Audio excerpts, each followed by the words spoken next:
Hi, this is Michael Waits, and welcome back to the Asia InsurTech Podcast. This is the only podcast in Asia focused on insurance that gives entrepreneurs, thought leaders, and investors a platform to discuss how technology is reshaping the insurance industry in Asia. Today we're doing something a bit special. We're going to have a panel discussion on how technology is advancing healthcare. We are joined today by Dr. Kanapan Bumrat-Prapin, CEO and founder at Health at Home, and Emmanuel Favel, GM of Fatster, and Robin Emon, the Innovation Project Manager at Fuchsia Innovation Center of Muang Thai Life, and Teresa Blissing, the founder of this show, the Asia InsurTech Podcast.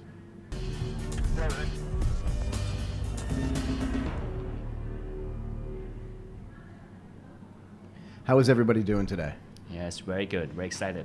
So, Dr. Kanapan, let's start with you, and then we'll move around the table. What do you think is the biggest health tech or insurtech trend in Asia today? I think the trend is, about 3P, right? The first P is patient-centric, right? The patient-centric is, so I would say that right now, all the healthcare model is hospital-centric. Everything is bring to the hospital, right? So I think that's the trend is going to be patient-centric, and more the thing will be decentralized from the hospital and back what the patient really wants. The second P is about personalized, right? So personal medicines will become, so now we in the age of industrialized medicine, and all the doctor that get treatment to the patient is follow the evidence-based, the whole guideline, right? So it's gonna dig down to the personalized medicine soon. The last P is the preventions. So prevention, not curation, could be the trend that is the 3P that I see that gonna a big trend in the healthcare. Emmanuel? I think one of the big points is about community sharing emotion.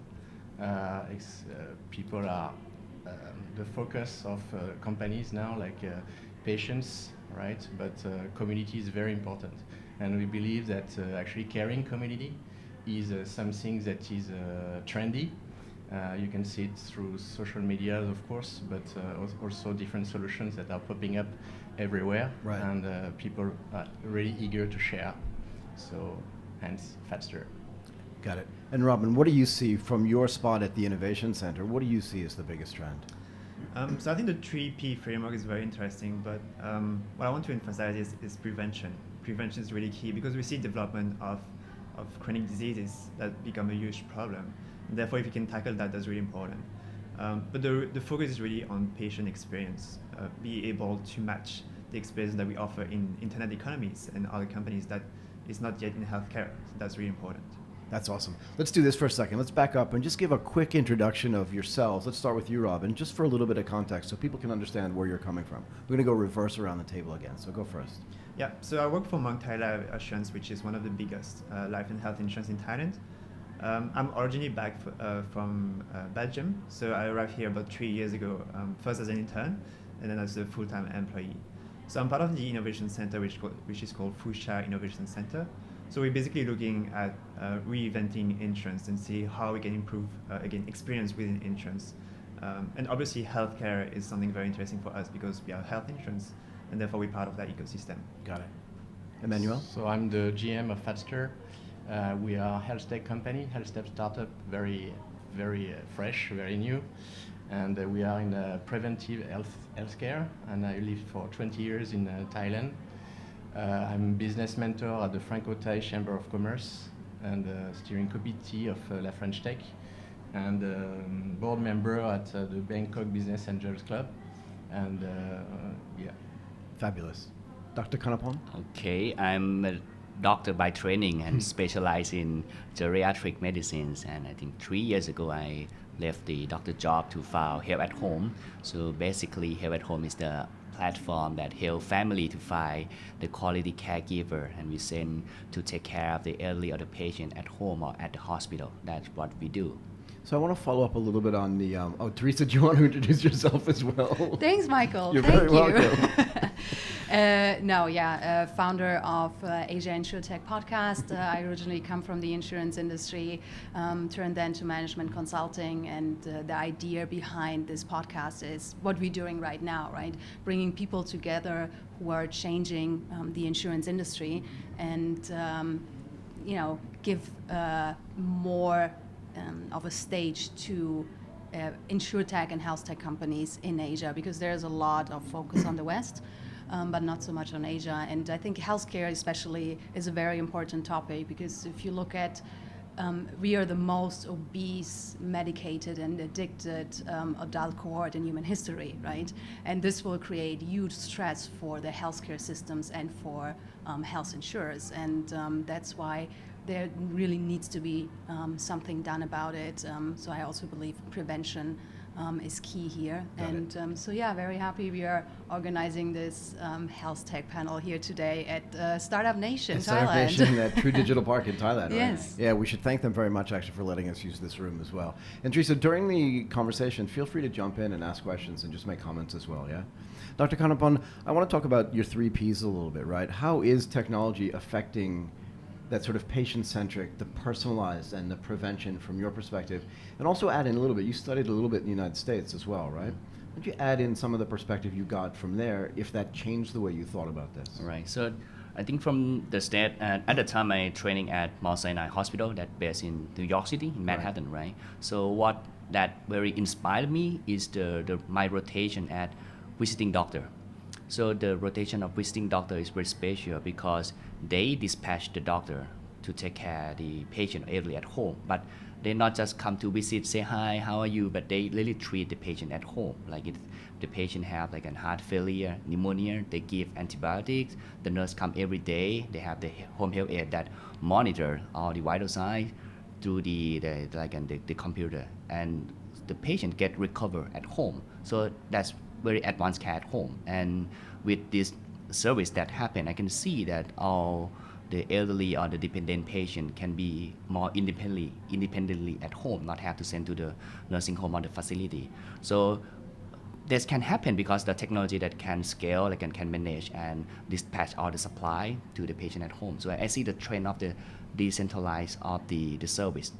And if you look at all the hospital service, I think around 20 or 30% of the activity that happen in the hospital can do it at home, right? So if you think about ourselves, nobody want to go hospital, right? So I think the trend of the patient-centric can become the true, because the technology can make all the complexity of the healthcare that used to centralize to decentralize back to the home again. So what kind of technology are you using?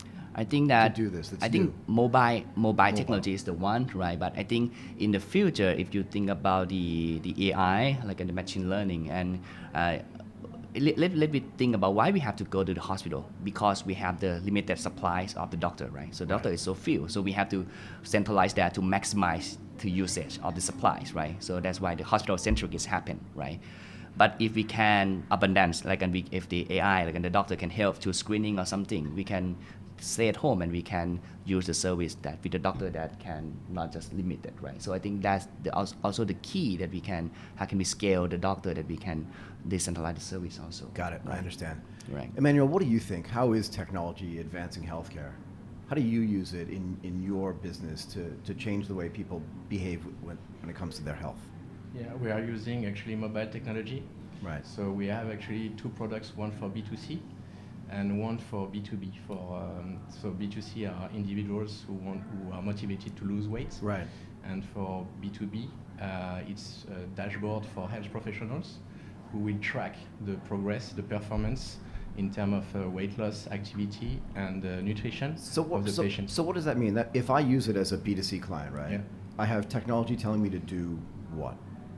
Basically, does it track my eating? Does it track my activity? What does it do? when you actually download Faster, so it's to lose fat fast, right? I'm happy to lose it slowly. It doesn't matter, as long as I'm losing it, I'm good. You actually, so you register, right? Mm-hmm. and you want to connect to a buddy, right? So this is the community. This is the community you were talking about. So it's a community, right? We call it a caring community because people help each other to lose weight, do more activity, and have a nice nutrition. So do you not want to call it a social network for fat loss? Actually, internally we call it Fatstagram, but it's just internal. But I won't tell anybody. The idea is to have really a caring community where people can interact, share, have some emotion, and lose weight, but feel better altogether. And can I ask you this? So if the health professionals have a dashboard does that dashboard connect to the people that are using the application? Exactly. So that's a two-way street for both of them, right? So if I have a health buddy, let's say you and I are losing fat together. Yeah. Do we have a dedicated health professional that then is monitoring what we're doing and can see our progress? Exactly. So, for example, wellness and weight loss centers. That's pretty interesting. They create groups, right? A group of patients. So the patients just need to use the Faster app, right? That collects the data on the daily basis. So it's manual input, but it will be connected to IoT, like watches, connected scales, etc. Got it. Right? And the health professional can monitor, track, and send recommendation from their dashboard to their patients. Okay, so that's a completely different way of looking at fat loss. Most people do it alone. Exactly. It's a lonely job, actually. So you pointed well, because actually the one of the key sentence that we have is that to lose weight, it's difficult to lose weight when you are alone. I can't remember the name of this other business that was out there, but what they did was they forced the people who joined this little community to take a photo of themselves with their shirt off. Yeah. When they started. Yeah. It's embarrassing. But the point was to be a little bit embarrassed. Yeah. And then to continuously, once a week or whatever, show your progress. And tell the whole world, excuse me, I'm going out to lose, 10 kilos, and I'm also trying to get down to 13% body fat.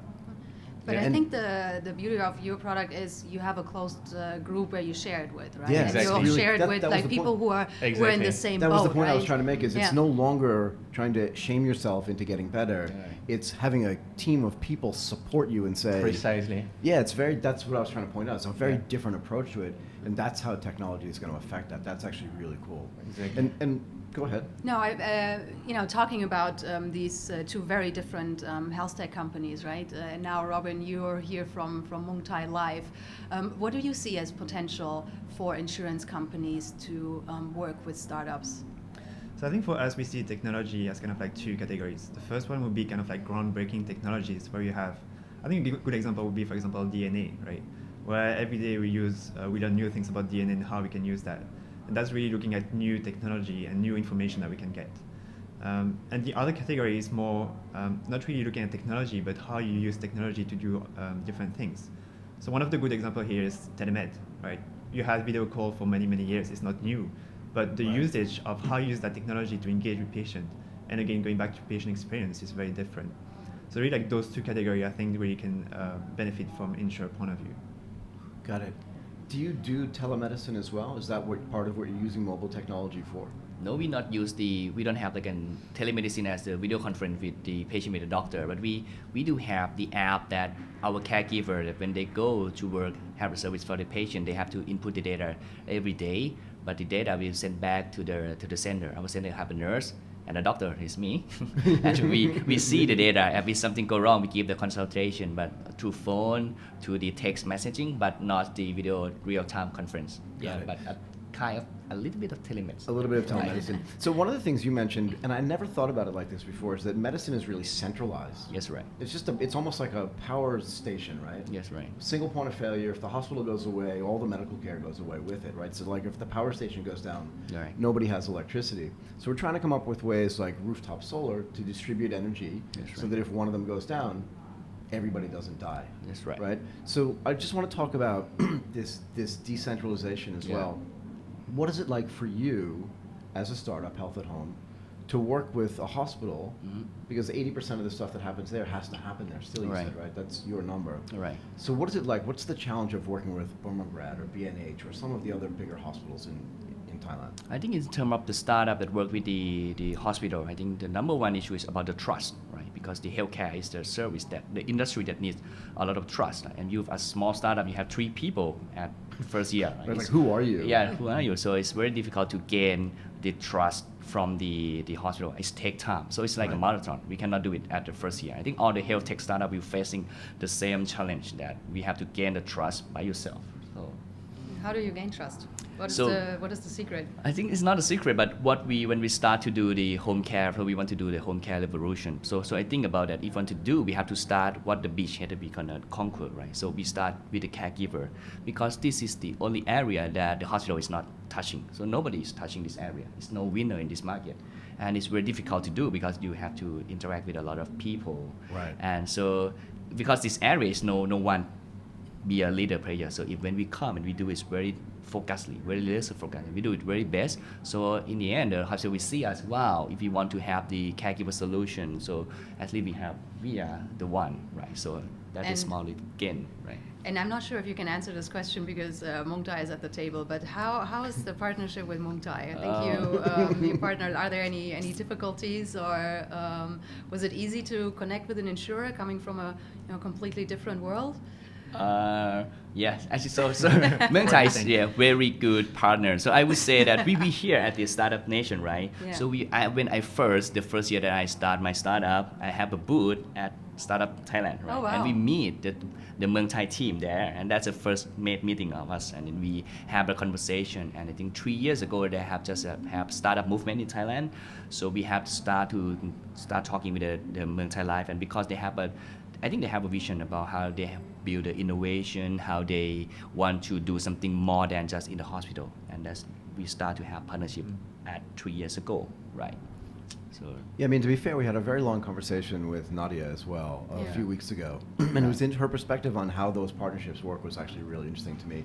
So it's good to have somebody who's actually done that, right, and seen it work. Do you want to talk about that a little bit as well? Yeah, From sure. your perspective, how do you go out and find startups that you think are interesting? Because you're looking at it from the completely 180-degree different perspective, yeah? So I think HealthTech is very special among startups because usually the mantra that you have in other startups is like go fast and break things. But in HealthTech, you really cannot do that. First, from a regulatory point of view, because you have so many regulations that you have to follow. But also because you play with people's health and life, so you don't really want to mess up with that.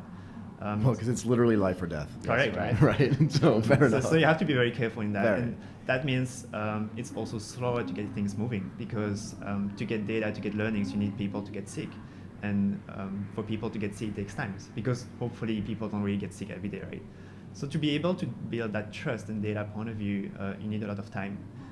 Therefore, when startups come to talk to us, usually it's quite early stage. They don't have that kind of learning yet.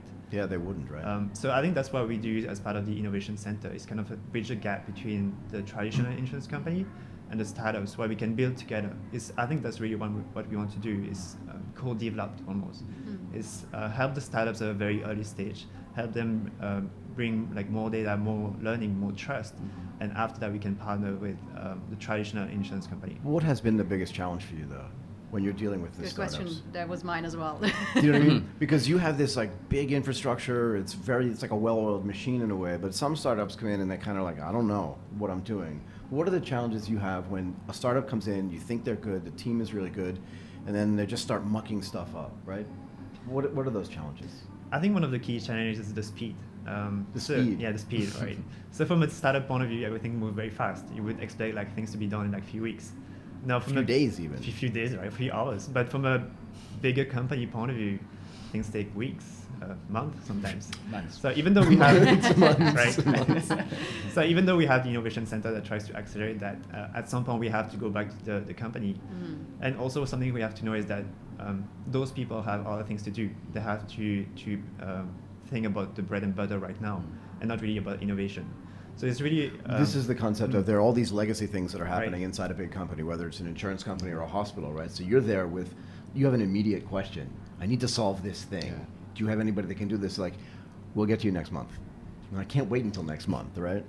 Yeah. Right. Go ahead. I interrupted you. Yeah, so I think that's one of the big issue or big challenge I would say that we're trying to tackle. The other one is really, let's say, a lack of data or lack of being able to prove what you say. Because a lot of startups say like, oh, we're gonna do that, gonna like make people more healthy. That's very easy to say, right? Right. But then how do you do it? How do you prove it on like hundreds, thousands of people? And I think that's one of the challenges that we see. And again, it really takes time to go there, and you really need that experience to be able to then partner with the company. Yeah. How So do you see sorry, Michael. Go. How do you see like the cultural and mindset differences between the incumbent and the startup world? Right. What are your experience with that? I think again it's a huge gap, a huge difference between the two, especially in health tech. Because when you look at insurance right now, it's just really from a financial point of view, you give us money and then we pay you later. So Yeah. there's not really like health tech kind of point of view.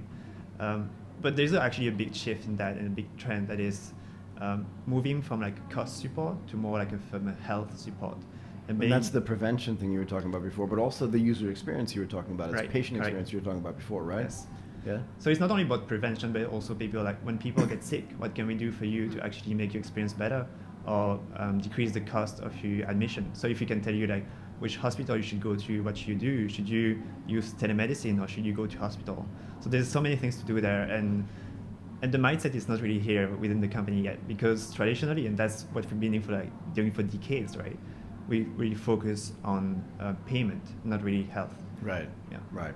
But again, there is a customer experience thing there. One of the things that I've learned over the last few months of talking to a lot of people, both in the HealthTech and the InsurTech business, is that claim experience is crucial. it's so important. That gets back to this personalization thing you were talking about too. You know, I may not mind filling out a form, but Teresa may hate it.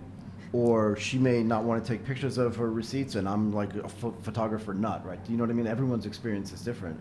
But I find that claim experience to be a really interesting thing that I hadn't thought about before, right? That's true, but if we talk now about this integrating these health tech companies with prevention, Right, etc., right. that also takes a little bit away the stress from the claims process, right? Because insurance companies, they become a daily partner. Right, If you right. look like an app like Fatster, for example, if this is also provided from the insurance companies where people, Right.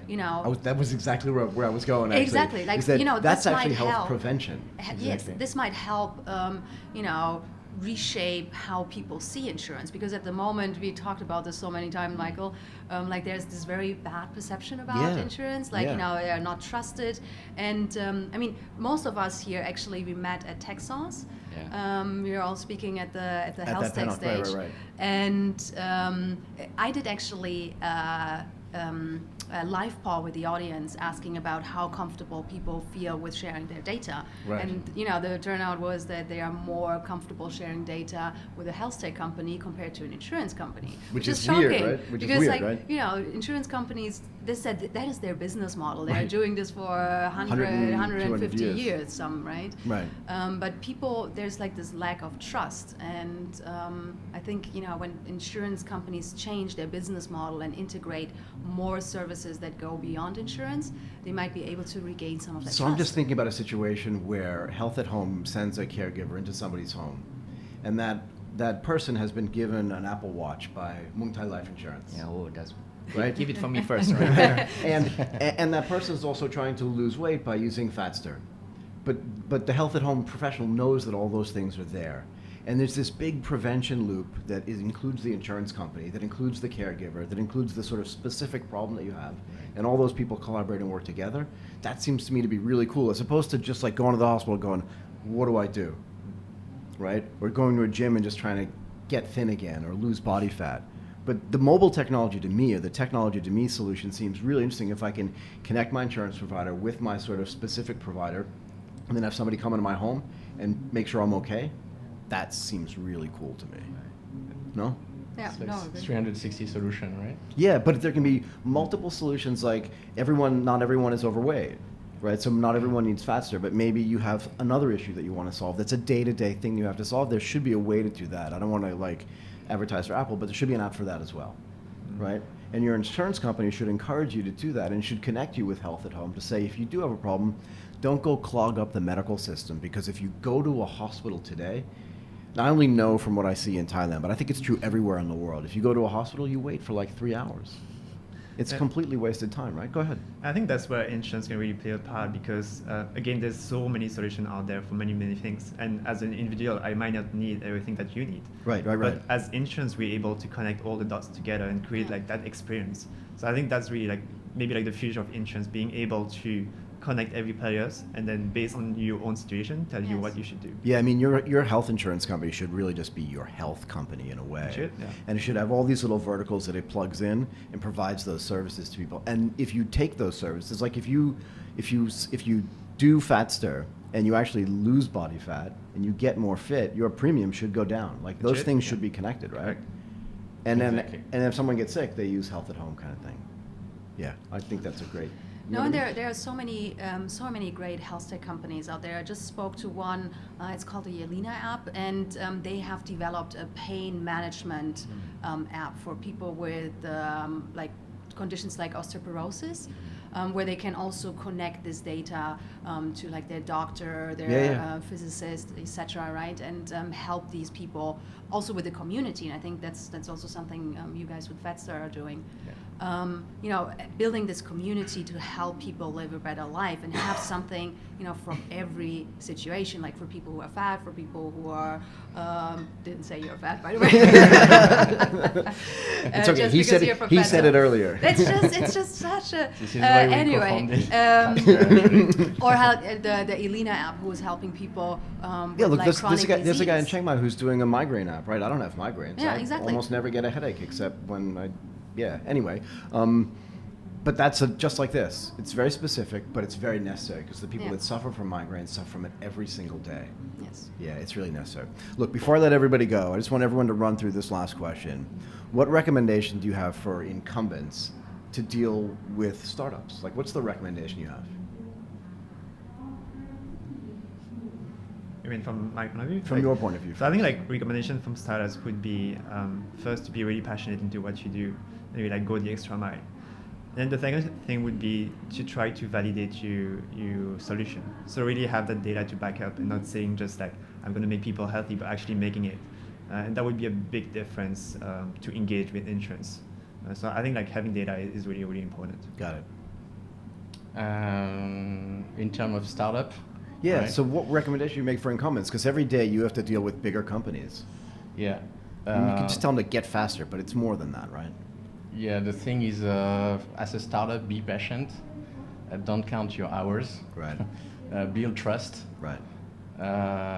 Build a great product and think about your users, because at the end of the day, this is what matters: your users, your partners, etc. So go for it. Got it. Yeah. What's your advice? What's your For recommendation? me to work with the corporation, I think that if the speed is very important and also the most painful, but I think the corporation should start to do something like a sandbox. I think that's the good concept to experiment little by little, because if you wait for everything to comply, everything is not going to happen and it's going to be too late. So I think that we should start some experiment and let's see what's happened and move next a little bit by little. Got it. And Teresa, what would you say? I think, I'm coming from the insurance industry, right? And one reason I left was actually because I was so frustrated with the little change that was happening, right? And like the mindset and, people who are believing, insurance won't need to change. They're very high entry barriers. That's why we haven't seen a lot of disruption in the area, in the insurance space, right? There's regulation. We talked about this several times, but insurance do need to change, and the mindset needs to change, because change might be slower compared to other industries, but it's definitely coming. And insurance companies have to understand how can they partner with startups, how can they build better products and services. Got it. Okay, look, I just want to thank everybody for you have more to say. Yeah, Go I ahead. just have one thing to say, Michael. I have 4 numbers. The first thing is 30% of the humanity is overweight. 30%. So it represents 2 billion people. There is 2.8 million people who dies from overweight disease per year in the world, and it costs for the U.S. economy alone $1.7 trillion per year in medical costs. Got it. Right. So it's just massive, and we need to fight these epidemics. And I believe the 4 of us actually, are really involved in that matter. So. Awesome. That's great stuff. Okay, look, I want to thank Dr. Kanapon Papin for coming in and doing this. I want to thank Emmanuel Favel as well, Robin Emon, and Teresa Blissing for doing this great panel discussion. Thank you all very much. And I have to thank Lee Kelson, who is pumping away and making sure that everything sounds great, looks great. Beach City. Yeah, no. You killed it, Lee, as usual. Awesome that we can use Thank you very your much. equipment today for Asia InsurTech Podcast. That is amazing. Thank you, Lee. Thank you. Thank you. Thank you, everybody. Thank you, Teresa. Thank you, Michael. And we believe that Thailand is a key country for innovation. The opportunity for Thailand as a hub from which to expand is unparalleled. Good